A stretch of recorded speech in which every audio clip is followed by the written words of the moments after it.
Good evening and welcome to Poland Daily. I'm Nicholas Richardson and this is the news. During his victorious election campaign, Polish President Andrzej Duda clearly stood up for Christian values and against liberal international conventions. The Istanbul Convention is an example of such a convention which, according to Polish analysts, limits freedom within families and at the same time adds nothing to existing Polish law protecting women.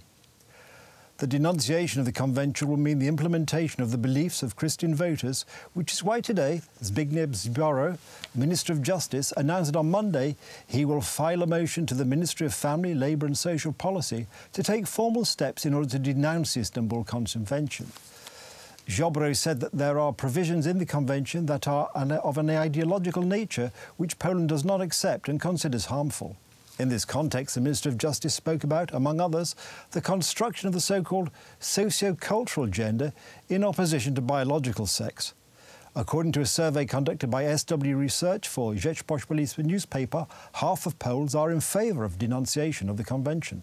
Protests by leftists and feminists against the denunciation of the Istanbul Convention were held yesterday in a few cities. Today, Zbigniew Ziobro, Minister of Justice and Prosecutor General, announced that he will file a motion on the denunciation of the convention, claiming that the convention includes provisions of an ideological character which the Polish government does not accept.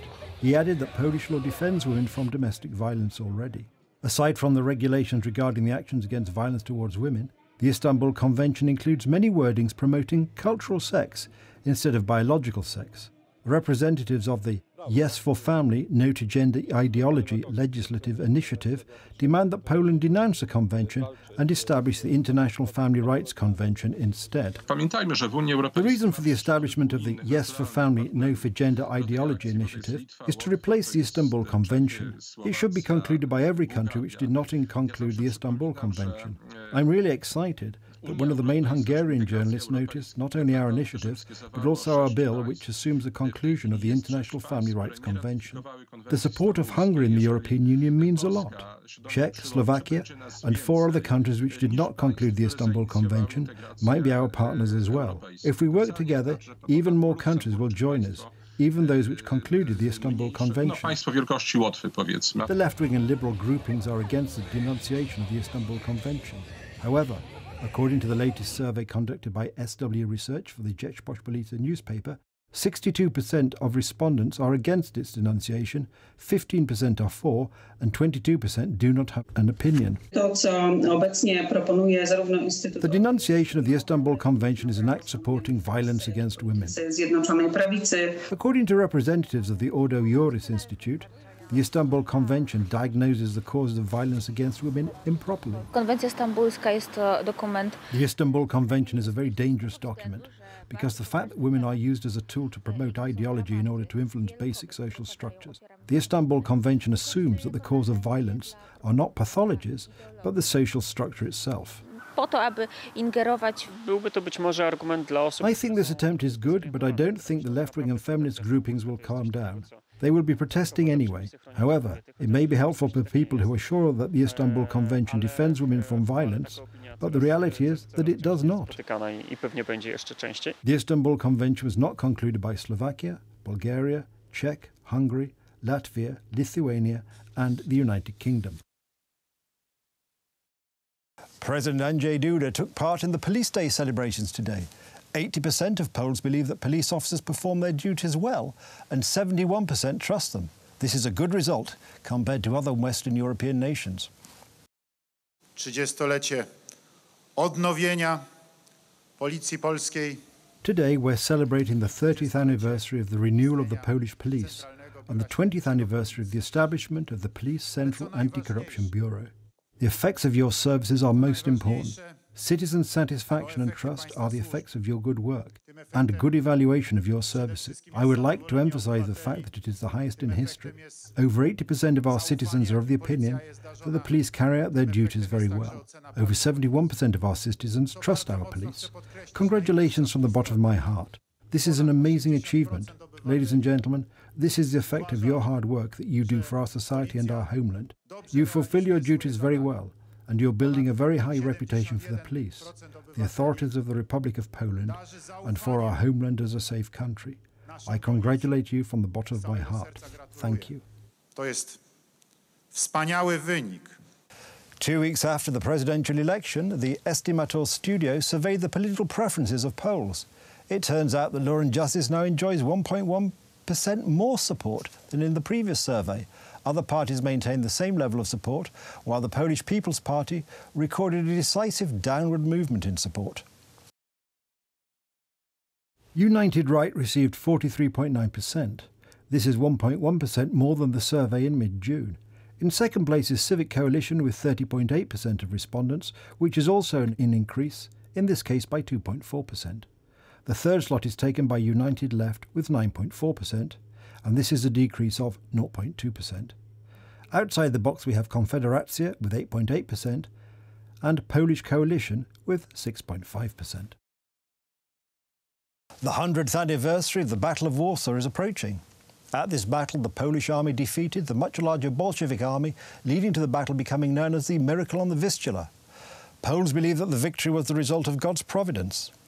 In the Franciscan monastery of Niepolakanów, near Warsaw, representatives of the Knighthood of the Immaculate met. The meeting was held under the slogan, "Under Thy Protection." The prayer, also known as Sub Tuum Praesidium, dates from the 3rd century after Christ. In Polish it is Pod Twoją obroną. The Knighthood of the Immaculate was established by Saint Maximilian Kolbe, a devout priest who perished in Auschwitz, giving his life for a fellow prisoner. Pod Twoją obronę uciekamy się, święta Rodzicielko.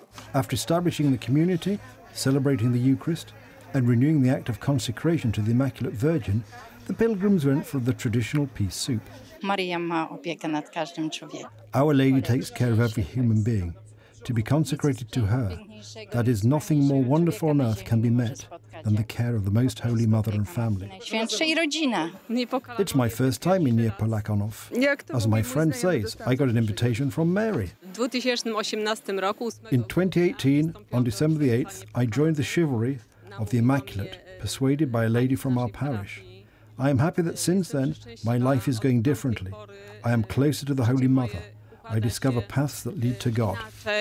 The conference on the 100th anniversary of the Miracle on the Vistula was hosted by Father Dr. Andrzej Duda. In fact, pious people, i.e. Father Skorutka, General Joseph Hara, nobles from the Kalecki region, they were patriotic religious, and such youth we do not have at all today. So let's say many other points we could add to it. But basically, exactly the facts were arranged in such a way that it is evident that Providence decided that God is on our side. The founder of the Immaculate Knighthood is Saint Maximilian Maria Kolbe. Currently, about 3 million people belong to the association. Today is Safe Driving Day, and we will take it with a Christian twist. St. Christopher's Day provides an opportunity for the followers of the Catholic Church to consider safety and support a charity organised by, among many others, the missionary foundation Miła Polska. The St. Christopher fundraising has been organised by Miła Polska for 20 years. This is the 21st collection for transportation for missionaries. Akcja Święty Krzysztof jest to... The action of St. Christopher is an appeal to all drivers and travellers, to the users and owners of vehicles in a spirit of gratitude for every kilometre travelled, thanking God for his protection during the journey, for the protection of St. Christopher, and to help missionaries according to the slogan, 1 penny for 1 kilometre of happy driving. As Father Director Jerzy Krasiński points out, transport is a basic tool of the missionaries' work. So far, Miła Polska has purchased nearly 1,000 cars, 500 motorcycles, many boats and other vehicles. Last year, thanks to this fundraising, we completed 91 projects in 34 countries around the world. Over 60 cars of various types for missions led by Polish missionaries.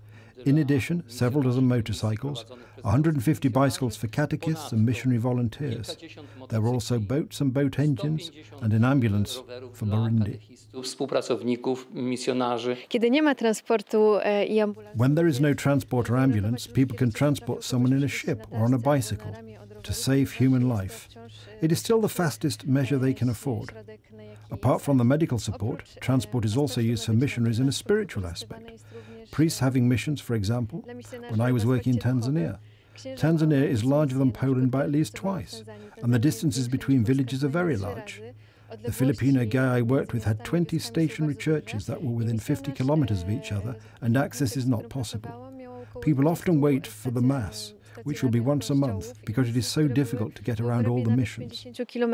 President of the Foundation for International Children's Development Institute and missionary, Justyna Jaramska, reminds us that means of transport are blessings for people from mission countries. She points out that not only is transport difficult, but so is the education of children. At the request of the Elizabethan sisters from Tanzania, the missionary is organising another action, Share the Light. Children generally have no access to school anyway, and COVID has taken away the option from these children who have gone to school and do not have access to books and dictionaries. We would like to offer children such a light of hope in this darkness and of experiencing COVID that accompanies the whole world. And this solar light will allow children to read their notes and share. Today the church celebrates the feast of St. Christopher, the patron saint of travellers. Święto świętego Krzysztofa, wspomnienie świętego Krzysztofa to... The feast of St. Christopher, the memory of St. Christopher, is an important day for all drivers and travellers. His image is placed on cars. His figures are often in chapels. Wizerunki, jego figury są często w kapliczkach. Tomorrow ends the National St. Christopher Week, celebrated all around Poland under the slogan, strengthened by the Eucharist, we carry Christ. MVA Miwa Polska has already allocated nearly 3.5 million zloty for vehicles for the missions. That's the news. Thank you for watching. Stay with us for the weather, Poland Daily Business and more programmes. But from me, it's have a good night and a better tomorrow.